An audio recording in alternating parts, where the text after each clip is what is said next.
Welcome back to the show. I'm Aaron Strout, and today's guest needs almost no introduction if you work anywhere near healthcare. But I'm going to give him one anyway because his story is that good. Jim Weiss is the chairman and founder of Real Chemistry, a company he built over more than 2 decades from a one-person consultancy into a global health innovation powerhouse, Trailblazer Lifetime Achievement winner, an Agency Entrepreneur of the Year, and a repeat name on the top 50 health influencer list. He sits on the boards of Indapta Therapeutics and Hava Therapeutics. He's also poured as much energy into causes like Cancer Research Institute and the Healthcare Businesswomen's Association. These days, you can also find him behind the mic himself hosting his own show, Get Real with Jim Weiss. And on a personal note, in addition to being my boss for the better part of 14 years, Jim is the guy who wrote the foreword to my book, Wired for Purpose. So today, we flip the script a little. Please welcome my friend and mentor, Jim Weiss. Welcome. We have a very special edition of the show today. A guy that's been hugely influential in my life in Jim Weiss, which I mentioned in the upfront. And then Kate Voss, who, because of the fact that Kate does all of the behind the scenes and some of the in front of the scenes work on Jim's podcast, the Get Real podcast with Jim Weiss, we thought it was only apropos for her to join us here as we talk a little bit about the podcast before we get into some of the other questions. So first of all, welcome to both of you. I'm so thrilled to have you here. Thank you. Hi, Aaron. Thanks. Hey, Jim. Hi. Feels like old time. The first thing I want to ask, and you have experienced some meteoric success over the last 18, 24 months with the show, and I want to ask you a few questions about it because as a fellow podcaster, and Jim, I'd like to think I served as a little bit of inspiration since you inspired me to reboot the podcast for sure. many moons ago, which I love that you did. But since becoming chairman, you've launched Get Real, your podcast, and so let's talk a little bit about what the show is about for anyone that has had the misfortune of not listening to it before. And I'd love to actually hear from both of it because I'm sure you have your views, and then Kate, you probably have the real skinny in terms of what it's really about. So Jim, why don't we start with you? Yeah, I would say for sure you were an inspiration. And, it's a bit of a continuation of what we started, Aaron, back in the day. We're not too far afield from what the central mission is, which is to make the world a healthier place. And this is just another way to do that beyond the business that I started. On top of that, I think it's writ large stuff you and I have talked about for a long time at the center of, health and wellness to some degree, but also kind of decoding the healthcare system and language, which isn't, as easily accessible to everybody. It's also where business and health come together to make the world a healthier place. So there's a little bit of a difference than, say, a garden variety health and wellness, podcast, right? And I'm not a doctor or a medical professional, but I've worked in the space for, 30 some odd years, and I've learned a lot, communicated a lot. You've been a big part of helping me communicate breakthroughs in medicine and what that means and making it relevant to people, right? So the biggest and most critical element is, humanity and people. We've used technology. That's become a big part of the healthcare conversation, AI and data. But all those things we've been leveraging, I think, for the better benefit of patients and caregivers. And at the end of the day, that's who we're here to help. And that's why this show exists and where it's going. And I think why people come back. I love it. Well, and Kate, I'm going to do the follow-up with you, but I do want to paint a picture for people. So I've been podcasting since 2006, and we had a podcast show called Live from Stubbs, which was less healthcare-ish. We put that one sort of on hiatus. That was a video first show, and Kate, we're going to talk about this in a second. But we created one called the What to Know podcast, which eventually evolved into the Real Chemistry podcast. But Jim, I have a fond memory of us being in DC. We were at, I'm blanking on the name of the Global Comms event that we were there, but you and I, after the event, and we had interviewed Brad Parscale and a few other people, you and I sat down and we had a great conversation. But the funny thing is, we had people literally like unpacking the conference, and they were bumping around behind us, and it was almost like they were making as much possible noise as they could. Fortunately, our mics cut a lot out of it, but I still look back fondly at that moment of that was a really fun conversation. We'll have to link to it in the show notes, and we'll also link to the Get Real podcast in the show notes. If you can't podcast in chaos, then you're not really a podcaster. That's right. And you've demonstrated that in spades in a lot of the live interviews you've done at the Super Bowl and Cannes and other places. But one of the things I want to talk about, because we were not doing this at the time, I've started to bifurcate my podcast so that people can watch the video stream, but I haven't been as fancy as you all have. And I love what you're doing, but there's a process to building a video for a show. And first of all, Kate, you were citing some stats to me that I would love for you to share with the listeners.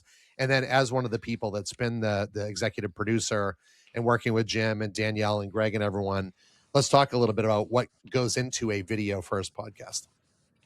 I mean, a lot. And if I rewind a year ago, what we started to notice is when you're a podcast that's audio only, you stream on platforms that ultimately have control or say over which podcasts rise to the top. Like if it's Spotify can pick or choose which podcasts they're going to amplify to the audience paying for Spotify. And what we see with YouTube is that YouTube is really still more of a Wild West, where there are people, hundreds of billions of people tuning into YouTube, picking their niche culture or their niche thing they're interested in, and watching new videos again and again, just pressing next. And so when Jim, Danielle, and our small team, including Jim and Danielle, decided we wanted to build our audience, really build it, we knew we had to go video first, and we knew we had to be optimizing for YouTube because that's the way to grow as an influencer ultimately, right? And that's how people take in all their content now. They take in short form video, and that's key. So last April, we launched YouTube, and we connected with a paid media team to help proliferate our content. And fast forward a year later, we easily hit 20,000 subscribers. We're now at 25 and got to 1 million views. And we really notice those are people on YouTube who come to watch Jim, and they come to watch these health conversations. And they come, like Jim said, to prevent the event, to learn about taking care of themselves. But they also come to learn health fluency. They want to understand the future of cancer treatment, and they want to hear from people who've worked on the Hill. Our listeners want to learn how to take care of themselves, and we're giving them opportunity to do that. So that's how we're building. Well, it's amazing, Kate. Thank you so much for joining us, and I appreciate that you're going to listen into the rest. And it's lovely to hear about where you have taken the show and help partner with Jim and Danielle. So thank you. Thank you. Talk to you later. Thanks, Kate. Thank you. This is why they come back, right? Because one thing I do different, and this, is I keep it real, and we talk. And it was during the pandemic that I learned to do it, right? We had to engage our whole population during a time that was difficult for everybody. And how do we keep people engaged as our business took off during that time, as you can recall? Mm-hmm. And I found this hat when I was out and about visiting a friend, who is going through a healthcare crisis. And it's real talk is what I think brings people back all the time. Yep. And it's what we've always done. And we talk about real chemistry, and I know we're going to get into that. It's always about, we're in a tough reality often, and so there's a tendency to want to run away from it and, maybe not keep it real. But the realer you keep it, I think, the more people feel united in that. And I do think that's the edge of the podcast now. I'm not talking at them with a lot of jargon and vernacular. I'm putting it in terms they can understand. Yeah, and it's a good reminder, Jim, because I think we'll do a little humble brag here. And you and I both had some pretty cool people on our show, but we started doing town halls almost immediately after we realized this pandemic thing wasn't going away in 2 weeks, right, or a month, which we thought. And we had people like Representative Alyssa Slotkin from Michigan. We had Trevor Noah at our holiday party. We had Katie Couric show up, and I still have people to this day coming back to me saying, I remember when you and Jim would do those town halls. Felt like a warm hug. It was interesting. You gave kudos to the people that were there. So I do think that is such an important part, is keeping it real. You and I had a good vibe, right? Like we would talk. And I even remember sometimes people would ping us behind saying, we can still hear you, even like we were getting started. And it's like, that's okay. We're not saying anything that we don't know that people can already hear. And, as long as we're not shit talking someone, which we wouldn't do, we're fine, right? Never. Never. I do want to talk a little bit about building the media brand and media identity, now, and sort of why is this such an important next step for you and what you're trying to do as Jim Weiss, the brand, as the chairman, all the different endeavors that you have. Well, I think something has to unite all the activity, right? There's a lot going on all over the place. I mean, from the charities that I, work with and the causes that I support and help, to the educational side of it, my relationship with Syracuse University and the center that I have there. And all the work I do, with lots of startup companies, as a mentor, as an advisor, then all the things that we do still at Real Chemistry as chairman of that, launching breakthrough products like we've been doing for years. And they're only coming more fast and furiouser. So I think all those things, plus, my interest in pop culture and the fun of it and sports, how do you unite all that and kind of have a through line which continues to be, about making the world a healthier place? So I think it became a moment where let's have a place that all the different voices can be heard. We can have the conversations that are very much needing to be had, pro, con, not particularly political, as I tend to not like to go to. I just like to keep it real on the human level and what unites us as human beings, and that this is that place to do it. So that's a lot of the why.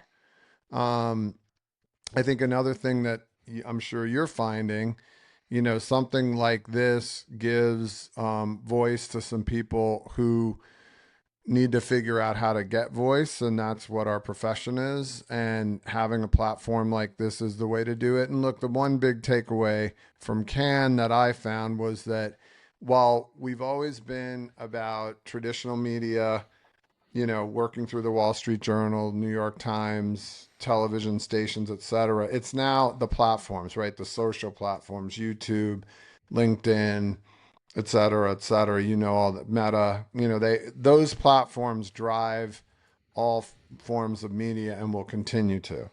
And I think you've got to adapt what you're doing to that. And that means this kind of format is, I think, what's required and what has exploded.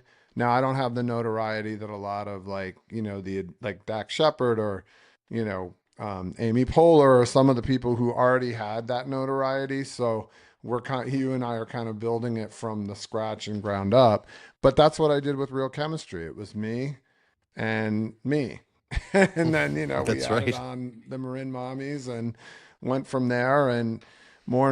And now it's 2,500 people in its 25th year. So it's pretty incredible. And I feel like if we can build that, we can build this.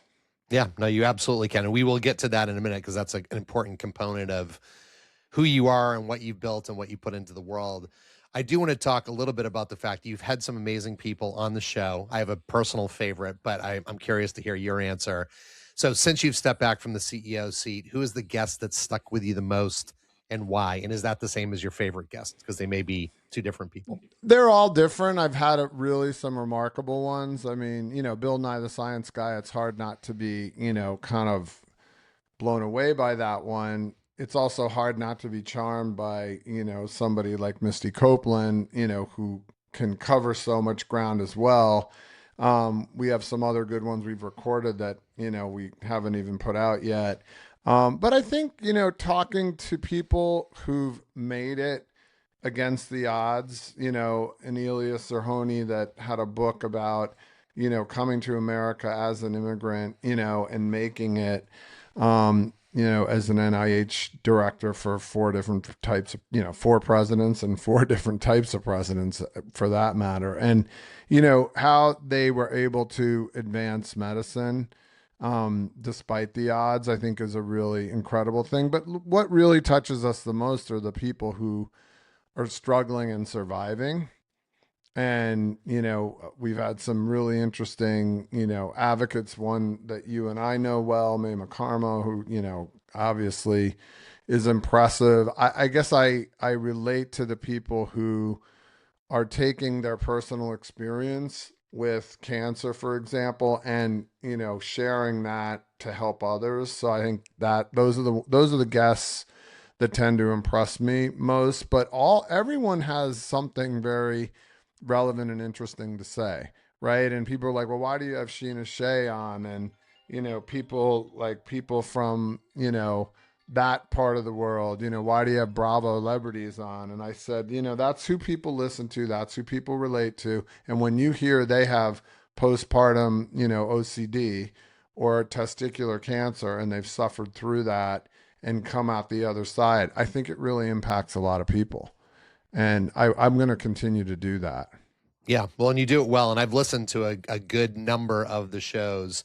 I will say my own personal favorite was Flava Flav, as someone that grew up with that came across too. I agree. I mean, it was kind of these are sometimes pinch me moments, right? Where you get this opportunity to talk to people you never thought you'd be in conversation with. Yep. But that's, again, one of the beautiful things about this platform.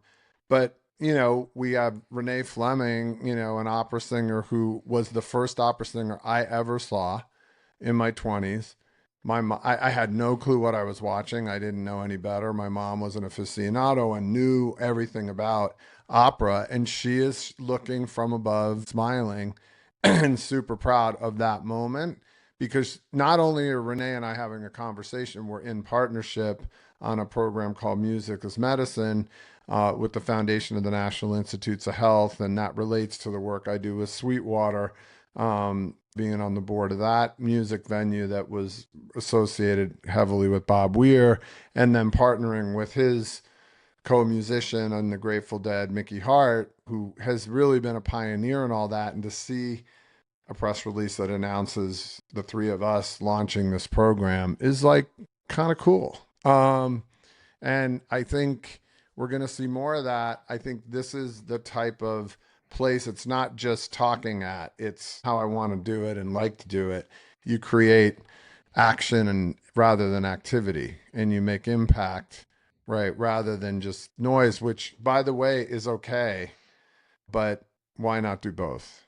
Yeah, no, and I love that distinction. We both been very fond of our friend Milo, and he was great at the distinctions. And I think that action versus activity, which activity is a lot of noise, whereas action is you're moving the needle and moving things forward. And so I've been a huge fan, and I love what you're doing, and I always look forward to seeing who your next guests are. So same to you. So keep doing it. Thank you. I want to get into something that I'm calling resilience and leadership. So this is sort of going back to your origin story. You've evolved the business from one person consultancy into a global powerhouse. We just alluded to this, navigating massive industry shifts along the way. You started in 2001. If people think about what happened in 2001, what happened in 2008, the whole crash of the markets, the bubbles, things like that. So navigating these industry shifts along the way, when everything's accelerating, whether it's AI in healthcare, which we're seeing a huge impact of, or macro market changes, what is your personal anchor for staying calm and grounded as a leader? Well, I think it's changed, as I think I had to work a lot harder at it before. So I've have a lot more confidence than I had as I went through the process of learning and making a lot of mistakes. I think you and I have talked about Real Chemistry was a business made from, many, many well-made mistakes, that grew over time.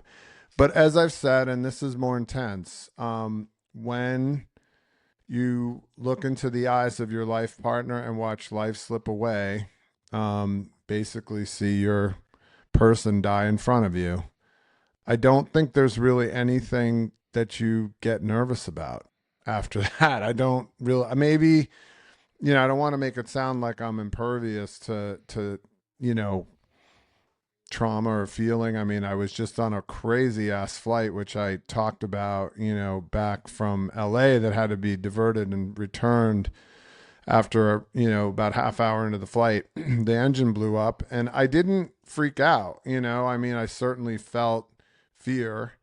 But I had a whole dialogue going about, I'm okay. I've seen the face of death. Death's not the issue. It's, my kids don't need this right now. Let's not do this right now. God, Audra, bring me down. And she did. But I think leadership, and you and I have said this, and talked about it. Leadership's communications. Communications is leadership. That's the key. You have to be able to get your points across, and you have to create a shared context for people to follow.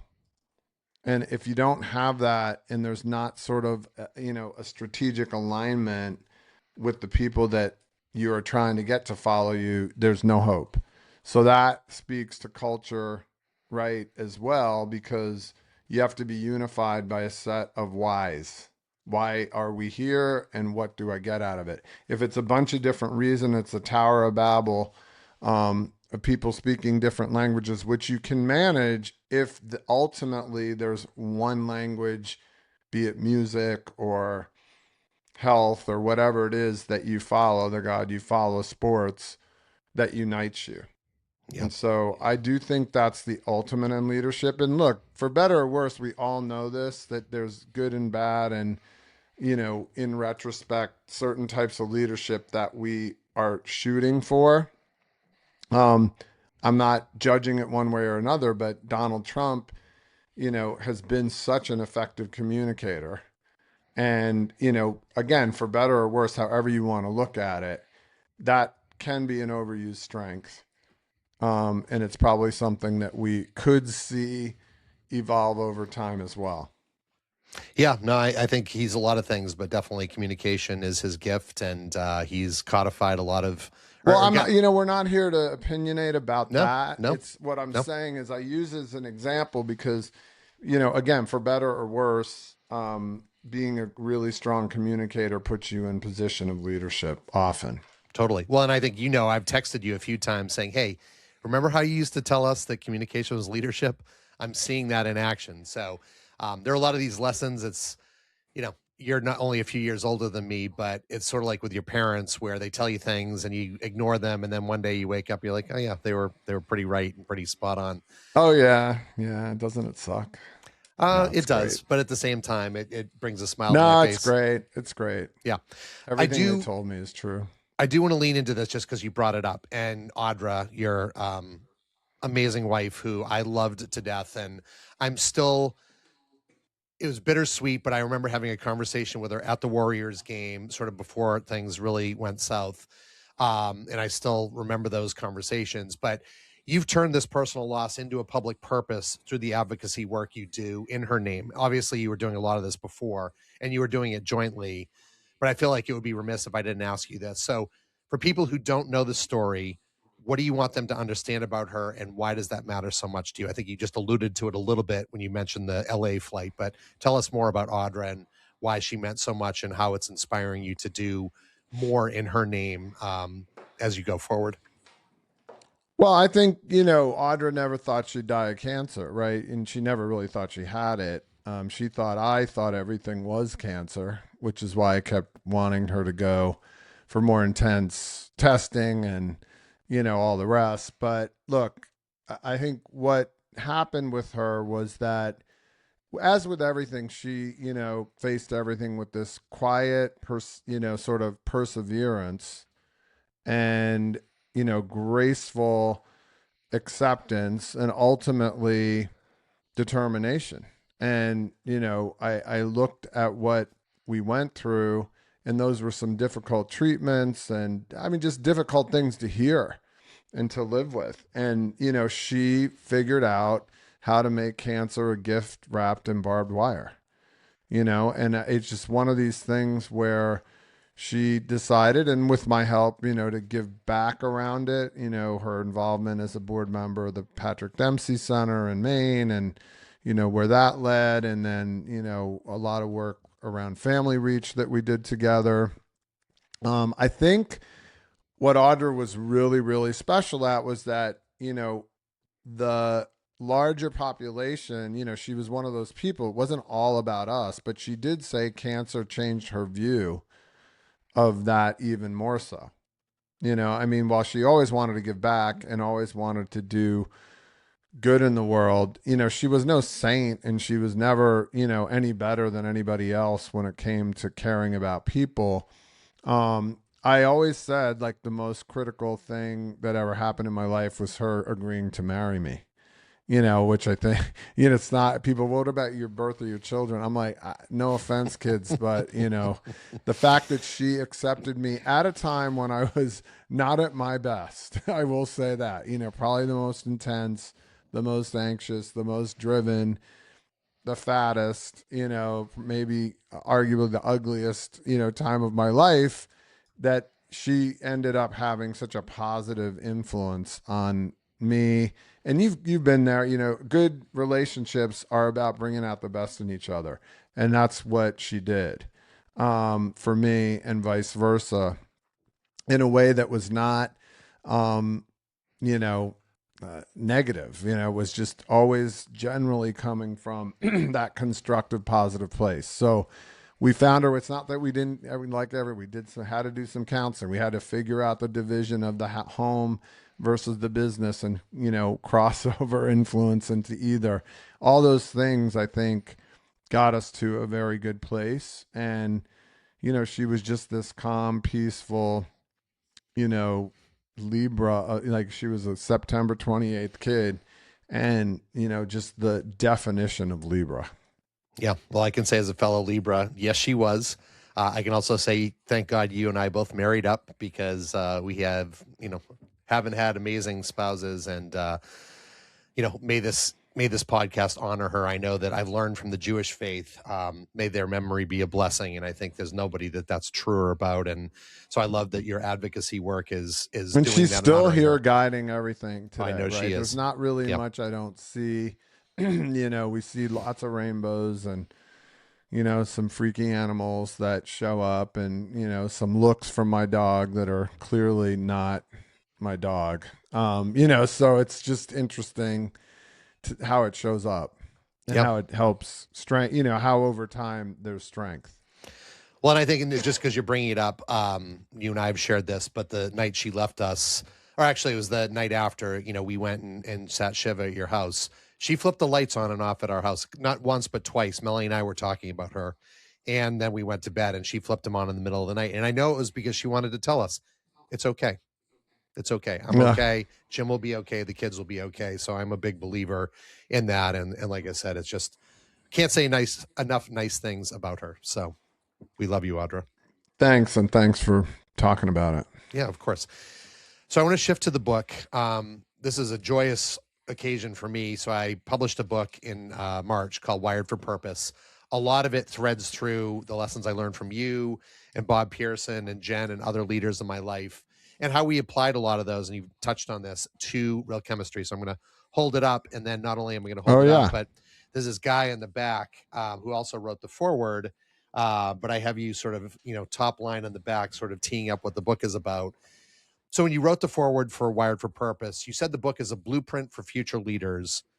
25 years after you started the company that became Real Chemistry, what's the one thing now that you wish someone had told you when you were starting out? Because that's one of the themes of the book, is like, how do you write that love letter to your former self to say, hey, knucklehead, if you'd just done these things, you would have been, you did okay for yourself, if we're being honest, but you would have been further faster.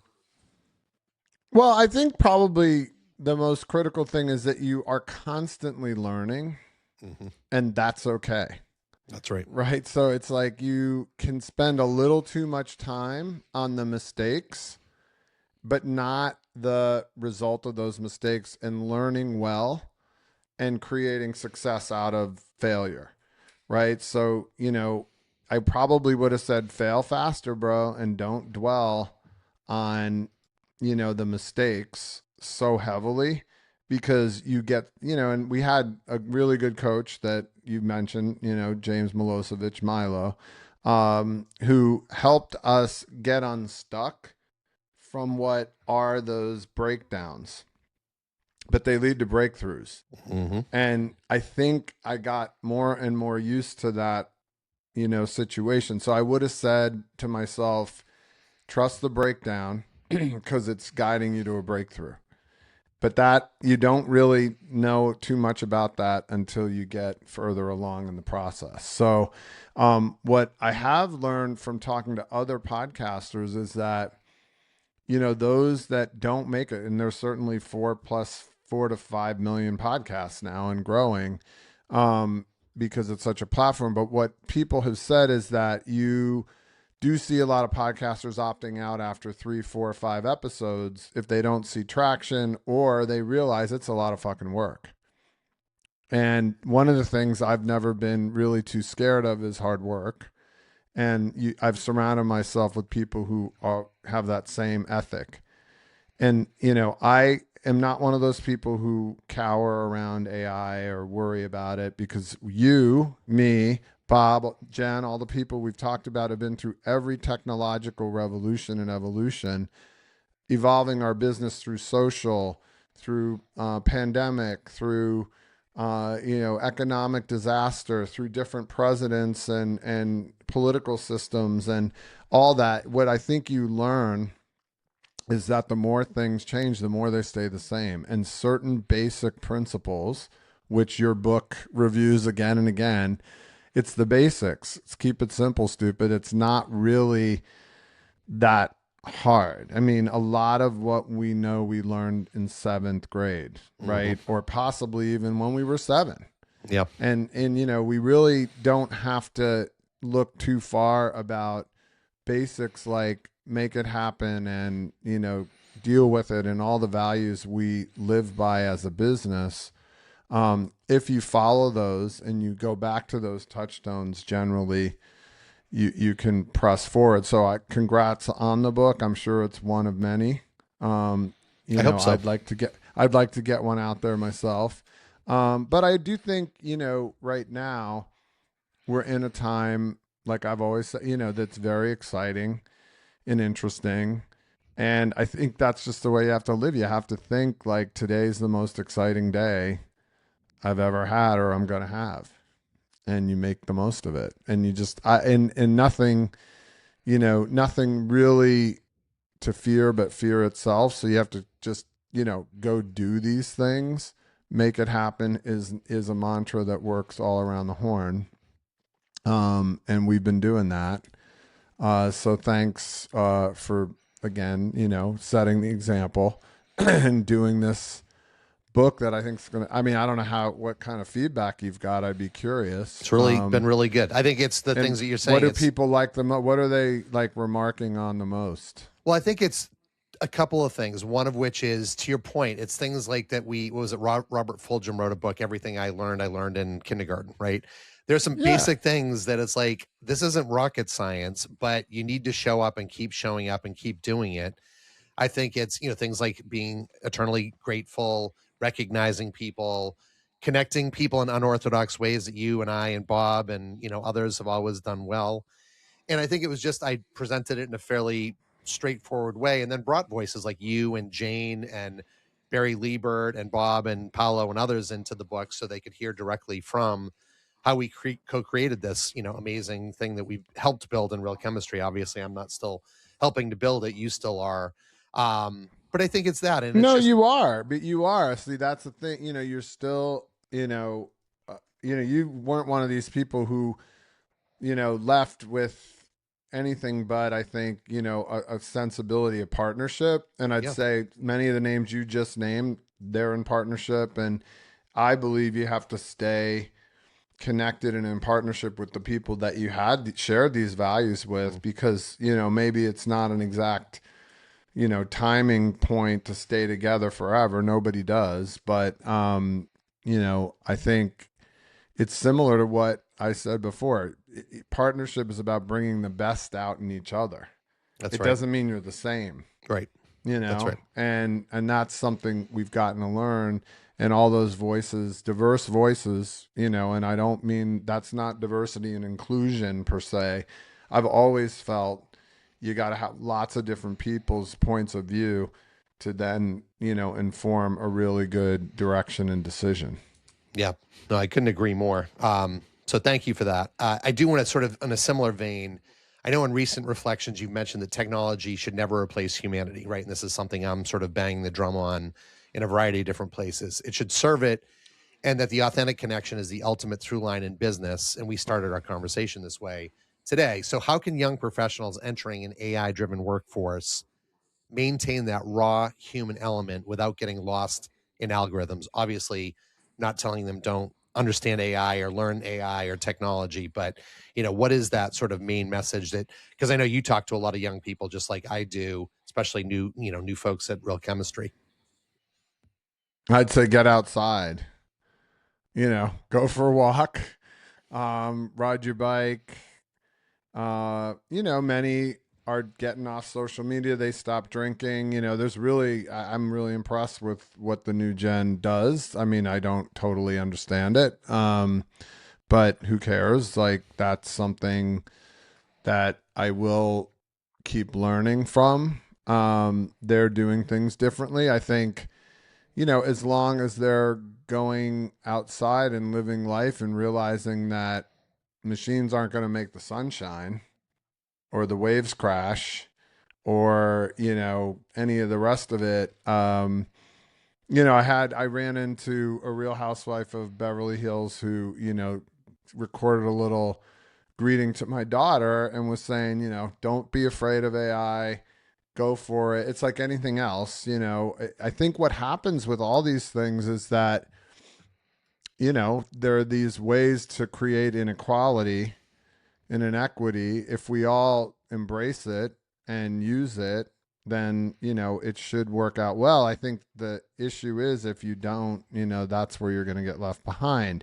But having said that, for those who don't go with this evolution and revolution, let's see what they form, right? It's like, you know, the anti tech people, you know, we've got anti vaxxers, you've got anti this, you know, and there are new movements and new political parties and that rise out of that. So it's not to say everybody has to do it, or I know I'm not one of those people who's saying, you know, get left behind or use it or lose it or any of that. It's just I think it can help you if it's used right.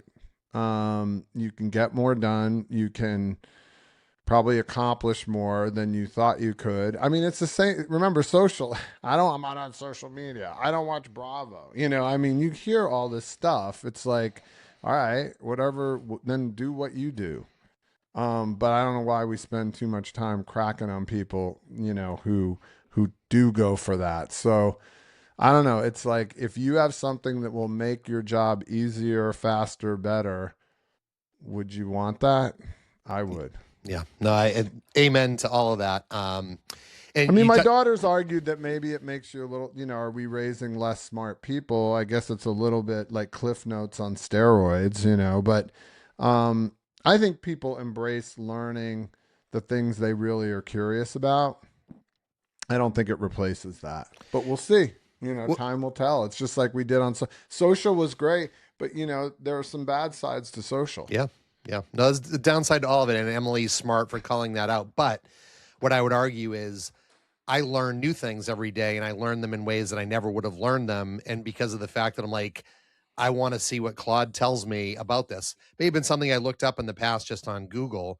And now I'm like, no, no, no. I want to know like the real nerd, deep in the weeds kind of stuff. And I'm surprised you have to have your life context to be able to frame it correctly for you. And that's the thing I think people forget is like, don't just take whatever it says verbatim. But I do think you're right. There's absolutely ways that it can improve lots of things in your life without losing that humanity and without losing your Claude stuff. can't give you a six pack. I don't know if what can. You know, of course, I've never figured out that, but that, you know, we have to kind of think about that. That's right. Yeah, you still got to do the work. Because we just touched on Can, I want to talk a little bit about something. This was a healthy tension we always had at Real Chemistry. We talked about pushing the boundaries of data-driven marketing, but you also recently highlighted that creativity is the pinnacle at events like Can, and I know bringing 21 grams into the fold and really sort of leaning into that. Paolo was always really good at this. For leaders trying to balance the two, this data-driven and creativity, how do you know when to trust the hard data and then when to jump off the edge on a brilliant creative gut instinct? Well, I think it's both. It's what we've been talking about. I think you know how I've always talked about this. All right, come up with a creative idea and back into it by verifying with data what you're. I mean, but it starts with the insight. I don't think you can get to a good insight without the data. So, right, you might get lucky and your instinct matches the data, but why not test that? And just be sure that your assumption is the right assumption. And we've learned this when we do multicultural marketing. And, you can't use language in the Spanish, speaking countries that you might use here. And because it'll do the direct opposite. So, I think data and information, which AI helps you get to faster, but obviously it has to be good data in to get what you need. And querying and all the rest of it is what the art will be. How you ask the question, the additional questions are really important. But I want to go back to something, and I really just want to remark on it. I haven't had, Scott Galloway on my show, but he did do a show on GLP-1s. And I want to argue, and I argue, that that's a bigger breakthrough than AI. And I think there's something about these health, like people still want to give tech all the show, right? Now, tech obviously helped us create that breakthrough. But when you think about what the impact that could have on, mankind, man and womankind writ large, from snoring and sleep apnea, to heart disease, to cancer, to all the things that, this imbalance of weight has created. Now, I think talk to my kids and they don't want to see a world of Wall-E, right? But I don't think we're going to see Wall-E because, that picture that they had that I think was more about the fears around tech and AI. Whereas a GLP-1 and what's coming. And, now the sort of proper use of hormones, the consumerization of healthcare, putting the agency back in the hands of the people that should control it, the industry moving from a treatment industry to a prevention industry is massive. AI can only help that, but I think AI is a terrific breakthrough. Nothing like this. That's just my own 2 cents. Well, I love that you're bringing it up because I think it is having profound impacts on people, and it's ironic because I met with a woman yesterday. She's the daughter of people we play bocce with. She's suffering from POTS and ME, and essentially has the same. This is since 2012, has the same symptoms that they started to lean into and figure out with long COVID. Well, it turns out that like the semi-glutides actually help. And so one of the things I agreed to do is have her on an upcoming episode with a guy named Dr. David Petrino. Dr. David Petrino out of Mount Sinai is an expert on long COVID. So we're going to talk exactly about this, like GLP-1s and some of the unintended positive influences that they have on all facets of our life. And so you're right. I would say from a pure health perspective, this is a game changer unlike anything we've ever seen in our life, right? Well, that and, maybe music, music streaming. I don't know. I just think with just yes. tech, Yes. because, that's my other big thing. But, when you watch the World Cup, I don't think you can argue that AI has anything to do with how they, punch that ball into the net. That's right. Or explain how Argentina comes back and wins Against that Egypt. match That was against crazy. Egypt. So again, or the Knicks. Let's go back to just a few, and this is hard for me to talk about because I'm a Trust Warrior me, fan. But equally hard for I'm me as a happy for Celtics the fan. Knicks. I Yes, grew up yep, as a Knicks yep. fan, so all right, that's like a confession. But I think that you watch that comeback game and what Jalen Jalen Brunson, Yep. what he did is like one of those like for the ages, wonderful things that gives you goosebumps. That is not AI. No. Alien It just robot from isn't. the future is the closest thing I can come to describing Right. him. Yeah. Well, do you want to talk a little bit about music as medicine since you brought it up? I was going to cut to the real chemistry moments over the 25 years, but I know that was a topic that we talked about is you're a huge music guy. I'm a huge music guy. You've been very involved and, you have this concept of music as medicine, which is part of your overall legacy. Do you want to talk a little bit about music as Well, I medicine? really didn't have it as much until Audra was diagnosed with cancer, and I needed a place to go. And I don't think it's just music; it's community that the community in the music that helps you through. But I think music has real therapeutic value, and there is a lot of theory behind that. There's actually science that does exist, and there are experts that are going to help us elucidate that better and more scientifically. And the reason we even got involved in it is that there was some, as defunding of certain programs at the NIH, and this was one of them. So the foundation of the National Institutes of Health exists to do exactly this, to create public-private partnership. And it was really just to give this legs and a platform to get going. And thankfully, Renee Fleming and Mickey Hart, who played together at the Sphere, came together. And, it's not like I'm a big opera aficionado. I just knew she had published a book called Music in the Mind. So that we were able to find her through the NIH side of the house. And then my following of anything Grateful Dead or, jam band related led me to Mickey Hart's, recording studio and listening to frequencies that could and may have therapeutic value, putting all that together, launched this program, and we'll see where it goes. I mean, Misty Copeland slightly also, influential here because she's got a movement, legacy that she's creating, mostly for kids and older people in the New York area, but I think that's going to continue to expand.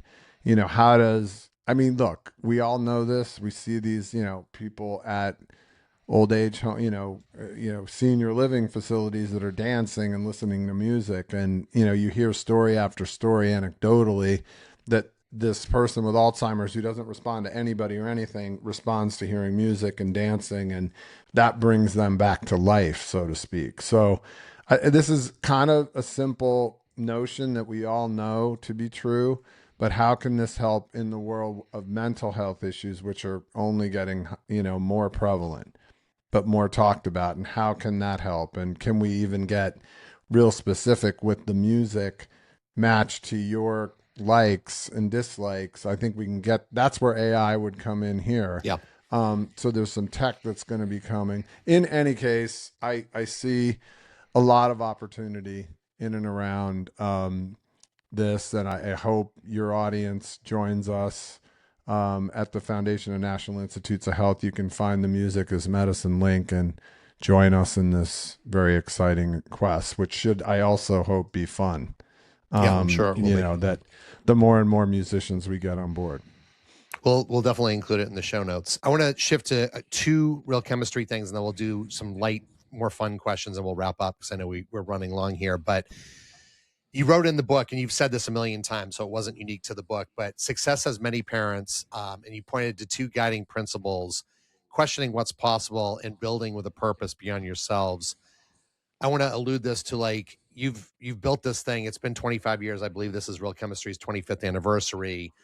Over the course of that time, what are three moments that really have proved out that would make your list of, oh my God, these were such amazing things that happened, whether those were, a drug breakthrough or hiring someone or hitting a certain threshold or selling the business or any of those things? Well, I think there's so many, I mean, there's probably at least 25 and I should sit down and write them down, which I have yet to do, but I think it's the breakthroughs we launched, that's sort of the big one. I Yeah. think we launched breakthroughs in cancer, heart disease, respiratory, orphan, just, I think sometimes we underestimate how critical what we do is to the whole ecosystem. And, whether it's about vaccine confidence, should I, shouldn't I, in the face of, a lot of controversy around things like vaccines. I think that work in the long run will be seen to be really important and potentially, obviously, life and world changing. That's a big one. I think, immunotherapy for cancer, which people scoffed at, for years. ADCs is another one. CAR Ts, cancer, mRNA vaccines, that kind of stuff, I think is really, really important. So I think those are the big things I point to, but also the partnerships you helped me form with so many patient advocates. We mentioned May McCarmo, but we've got, dozens of others that we've helped support through the years, in advocacy and access to the healthcare system that they might not have otherwise had. And I think something was announced today at the White House around giving children that shot. And that was a little bit more related, I think, to the economic shot. But, we talk a lot of times about money and finances being a health factor, right? Climate is a health factor.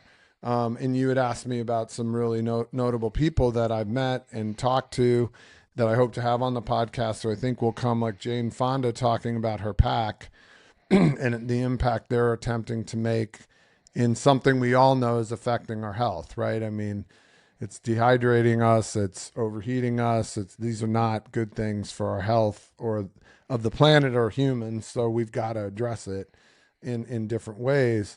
The really important stuff that, I think we've done is we've given people a place to unlock their inner entrepreneur.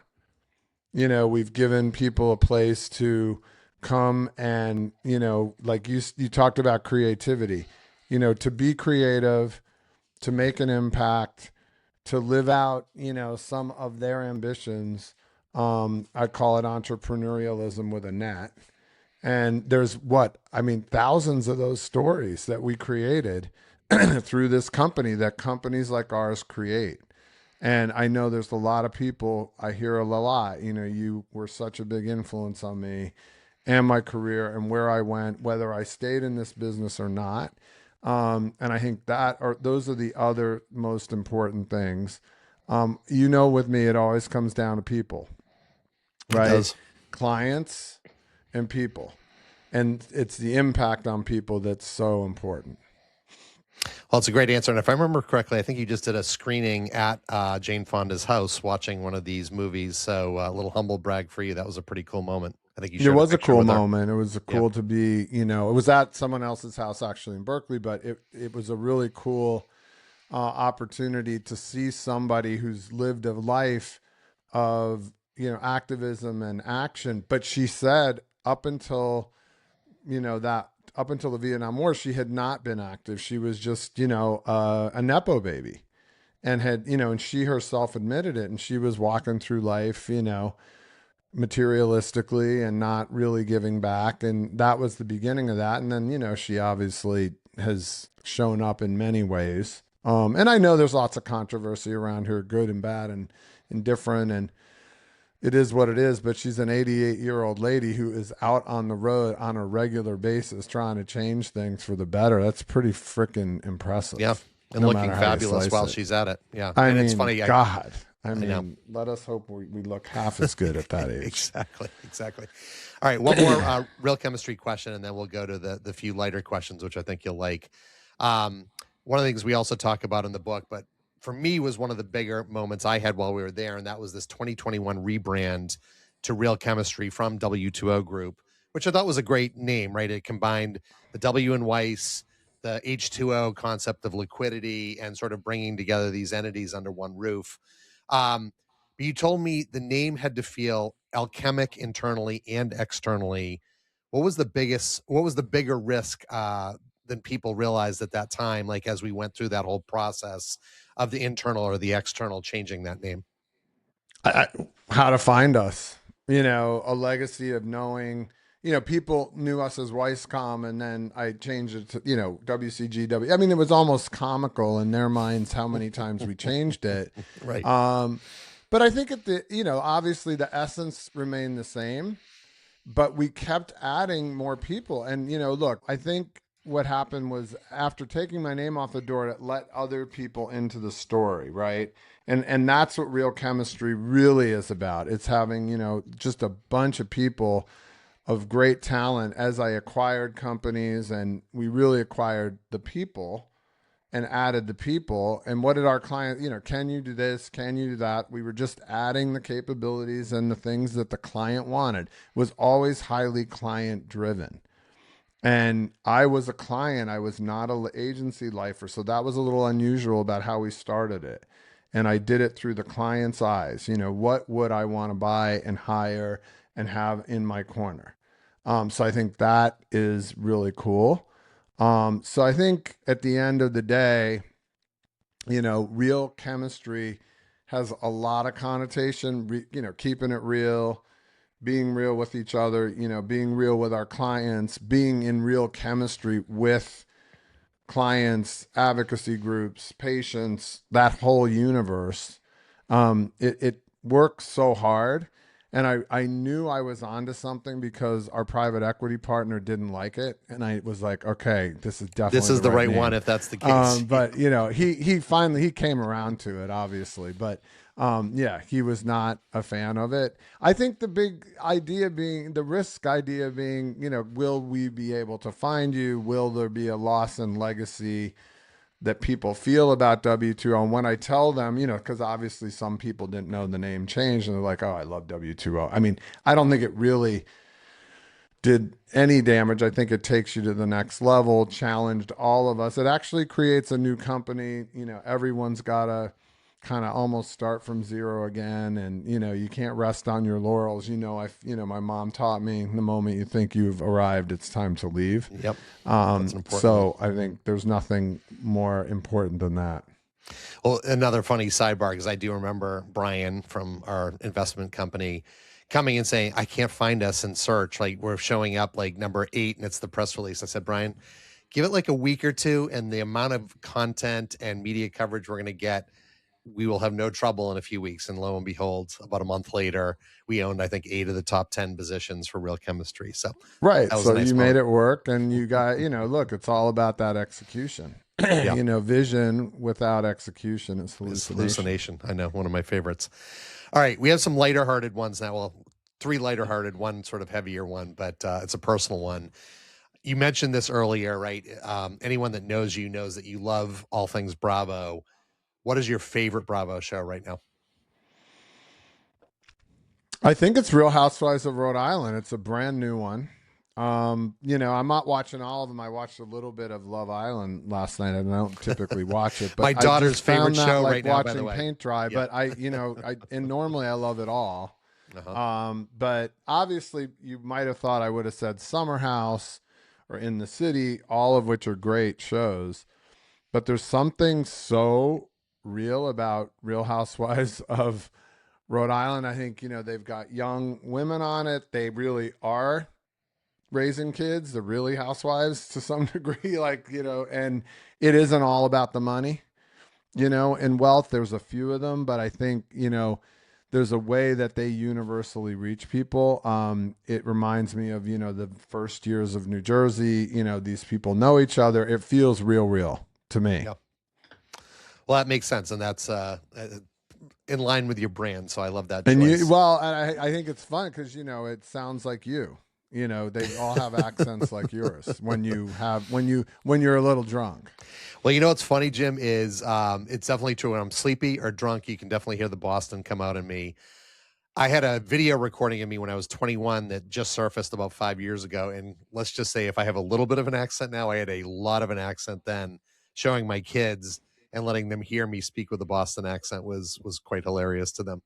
Um, we've touched on this a little bit with the podcast, but there's a broader lens because I know you love to meet amazing people. You've worked with Patrick Dempsey, because of the advocacy program you and Audra set up there. With all the amazing people you have met in your life, who has impressed you the most? I mean, I think my kids, have impressed me the most, and particularly how they've dealt with this loss. It's massive. You were at the funeral. They got up there with me. My daughter spoke. Still remember that broke my It's heart. kind of hard to top how, my son called me and said, "Dad's okay. I don't go into a desk job. I want to become an electrician's apprentice." And, I think that's super impressive. Totally. As a kid who knows who he is and what he wants. They've impressed me, probably the most of people that I've met. I've met some incredible people. I think, the woman running the Rett Foundation, which we haven't really put forward yet, Rett syndrome, that's coming out. I think that's a podcast coming up. I think that's going to be impressive to people. And there's lots of other terrific and interesting people we've met. I couldn't and wouldn't, pick one because, now I'm in a position where they all have something important to say, but I continue to really believe that my kids are the most impressive people that I've come across. Well, having known your kids for, I think, 15 years now, and seeing them grow up, I think that's a great choice. And again, I say that knowing you've met a lot of really important and impressive people. So that's a real tribute to them. Biggest regret?